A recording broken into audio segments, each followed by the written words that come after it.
A gente vai falar um pouquinho agora, pessoal, sobre os supressores de apetite. A gente vai falar de alguns fármacos aqui, liraglutida, semaglutida, tirzepatida, e vamos inicialmente falar de suplemento.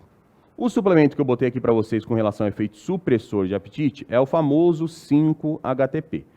A gente não tem muitos compostos naturais voltados para a supressão de apetite, que pelo menos os estudos mostrem uma relevância clínica significativa. Dentre esses poucos compostos que nós temos, um que apresenta um possível efeito maior, mas com bastante limitação, como a gente vai ver, é ainda o 5-HTP. 5-HTP é o 5-hidroxitriptofano, o nutricionista pode fazer a prescrição aqui.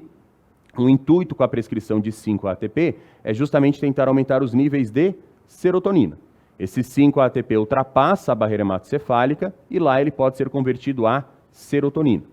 A serotonina, quando ativa o receptor 1B dela, ela causa uma inibição tanto de neuropeptídeo Y como da proteína relacionada ao gene AGUT. Como nós vimos na aula passada, neuropeptídeo Y e proteína relacionada ao gene AGUT são dois neurônios com ação orexígena, que aumentam a fome do paciente.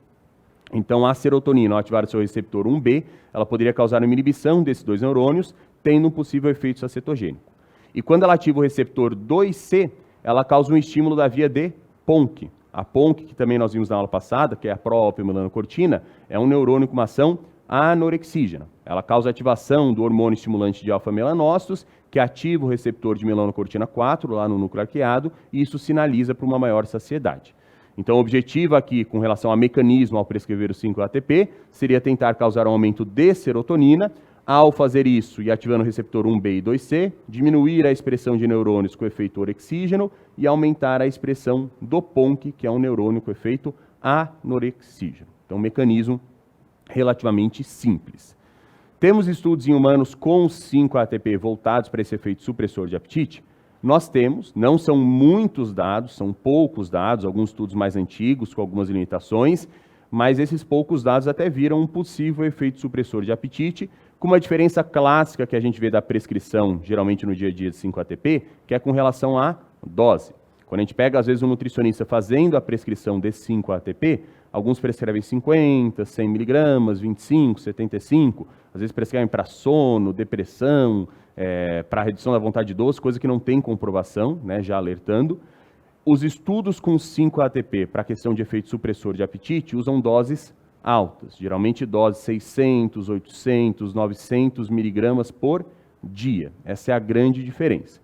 Esse aqui é um exemplo. Ó. Estudo já bem antigo, de 1989, durante 8 semanas em pacientes com obesidade, usou essa dose aqui, ó, de 8 miligramas por quilo de 5-HTP. Então, para uma pessoa de 100 quilos, seriam 800 miligramas de 5-HTP. Faziam a suplementação 3 vezes ao dia, 30 minutos antes das principais refeições. O padrão desses estudos com 5-HTP para efeito supressor de apetite é justamente esse, uma dose alta, fracionada no dia, geralmente em 3 tomadas, e geralmente utilizada 20 a 30 minutos antes das principais refeições, porque o 5-HTP já poderia ter um efeito supressor de apetite naquela próxima refeição, já reduzindo a ingestão calórica nessa refeição que ele vai fazer 20, 30 minutos depois da suplementação. Então, 3 doses 30 minutos antes das principais refeições, e a dieta aqui, pessoal, era liberada. Então não tinha nenhuma intervenção dietética, o objetivo era ver se, por livre e espontânea vontade, por terem menos fome, as pessoas passariam a comer menos ao fazerem a utilização do 5-HTP. Para analisar como estava a ingestão calórica dos participantes nesse período, eles fizeram análise de alguns recordatórios alimentares. Então, obviamente, que isso aqui limita, né, porque eles pedem recordatórios alimentares específicos, não tem como acompanhar o que eles seguem todos os dias, mas foi o que eles utilizaram. O recordatório alimentar que eles utilizaram antes de começar o estudo, segundo ele, as pessoas estavam consumindo, em média, 2.900 quilocalorias. Então, antes do início do estudo, em teoria, esses pacientes com obesidade, pelo recordatório que eles fizeram, os pesquisadores calcularam e estavam dando uma média de 2.900 quilocalorias.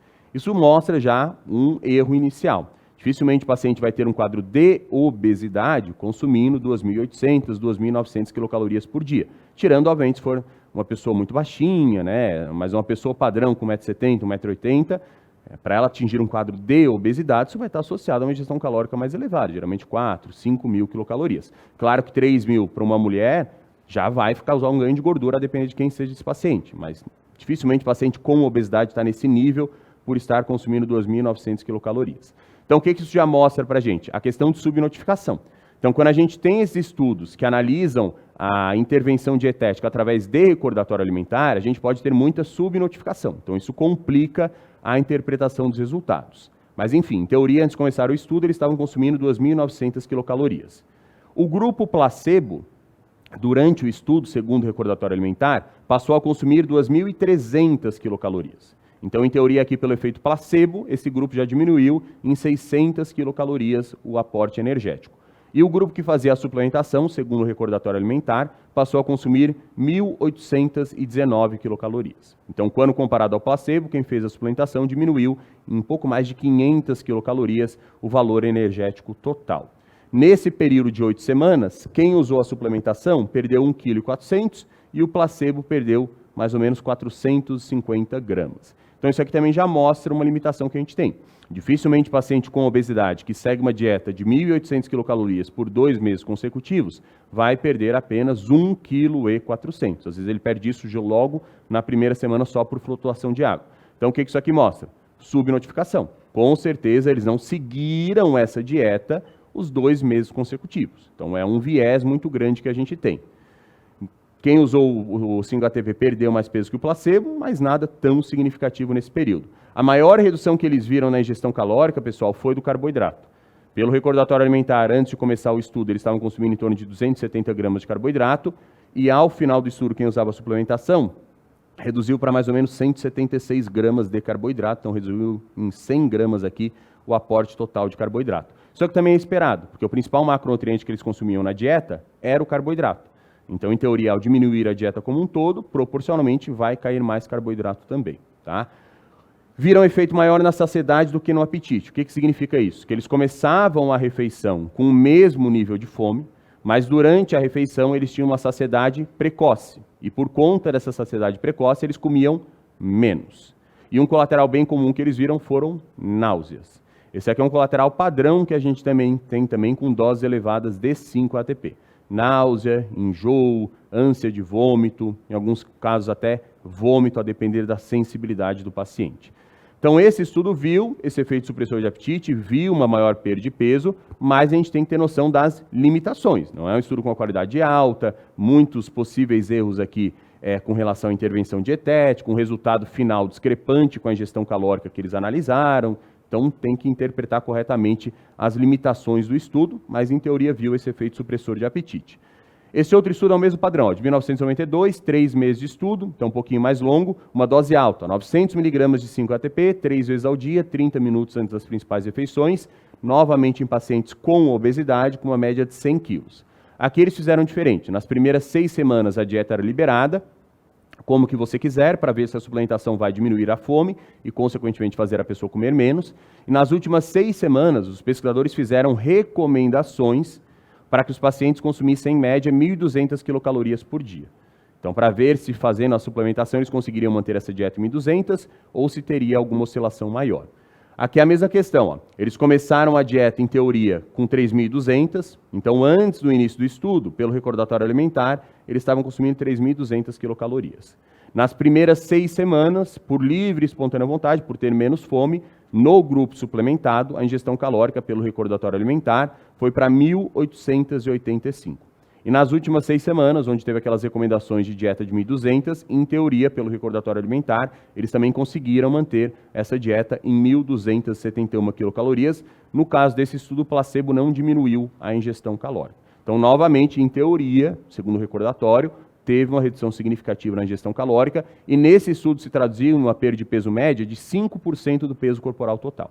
Então, nessas 12 semanas aqui, eles perderam em média mais ou menos 5 quilos. Novamente foi visto uma maior redução na ingestão de carboidrato. Quem fazia a suplementação com 5-ATP reduziu em média 50% de todo o carboidrato da dieta. E de novo, o colateral mais comum foram as náuseas, enjoo. Esses colaterais foram mais evidentes nas primeiras 6 semanas, nas últimas 6 semanas eles foram diminuindo. Então, o padrão desse estudo também já bem antigo, de 92, foi para essa mesma questão. Pelo recordatório alimentar, uma redução bem significativa na ingestão calórica. Aqui até uma perda de peso mais expressiva, 5% de queda do peso corporal total em 12 semanas, tem sim que levar em consideração. Obviamente que não deve ter sido nessa magnitude toda que diminuiu a ingestão calórica, mas provavelmente teve um efeito supressor de apetite. Então, a qualidade de evidência baixa, mas que viu esse efeito supressor de apetite com essa dose alta de 5-HTP. E esse outro estudo foi mais curto, apenas 2 semanas de suplementação, uma dose de 750 miligramas, está um pouquinho mais baixa do que as dos outros estudos, também o mesmo padrão, 3 vezes ao dia, antes das principais refeições, dieta liberada, para ver se por livre e espontânea vontade as pessoas comeriam menos nessas 2 semanas usando a suplementação. Aqui, pessoal, eles viram quem fez a suplementação com 5-HTP, diminuiu a ingestão calórica em mais ou menos 400 a 420 quilocalorias. Novamente, a maior redução foi no carboidrato, de 276 gramas para 196 gramas por dia. Tiveram um pouco de náusea na primeira semana, na segunda reduziu e viram uma perda de peso de 2 quilos nessas 2 semanas de suplementação. Então, outro estudo antigo, seguindo o mesmo padrão dos demais. Dose alta, vendo efeito supressor de apetite, causando uma perda de peso, para 2 semanas é uma boa perda de peso, mas bem questionável por conta dessas limitações que a gente tem que levar em consideração. Então, a gente tem alguns estudos mais antigos que mostram esse efeito supressor de apetite com dose alta de 5-ATP. Estudo recente com isso a gente não tem. Até esses estudos que eu botei aqui, ó, esse 2009 e esse 2012, eles usaram um extrato de Griffonia simplicifolia.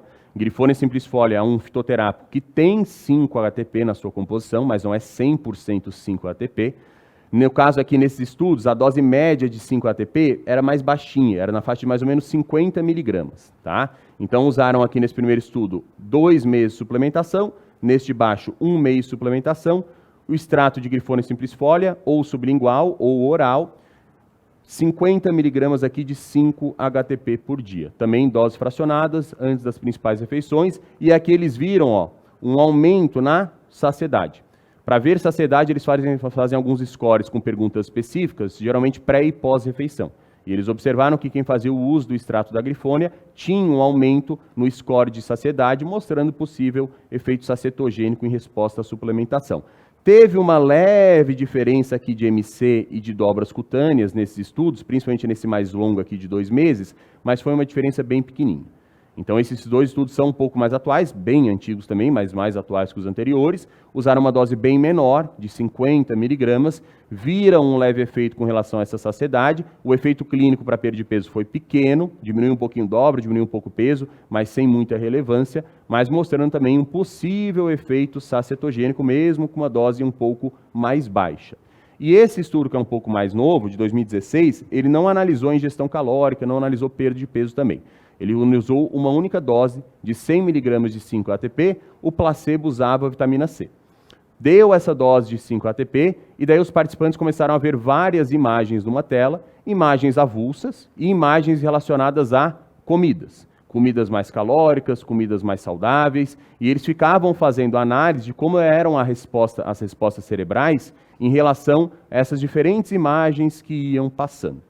E eles viram que no grupo que fez a suplementação com 5-ATP, essa suplementação causou ativação de algumas regiões específicas do cérebro, que são geralmente correlacionadas com uma escolha alimentar mais saudável e com uma certa aversão, entre aspas, a alimentos com maior teor de carboidrato e alimentos mais calóricos.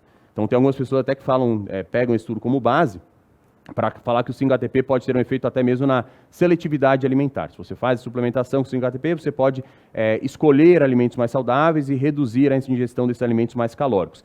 Mas isso aqui é um dado muito preliminar, pessoal. Eles até viram essas alterações em regiões específicas no cérebro, mas não viram se isso se traduzia realmente em uma menor ingestão desses alimentos, porque foi um estudo agudo, tá? Então, esse estudo viu essa possibilidade de talvez ter um efeito na seletividade dos alimentos, mas um dado muito preliminar ainda. Então, o que a gente tem de 5-ATP na literatura, basicamente é isso.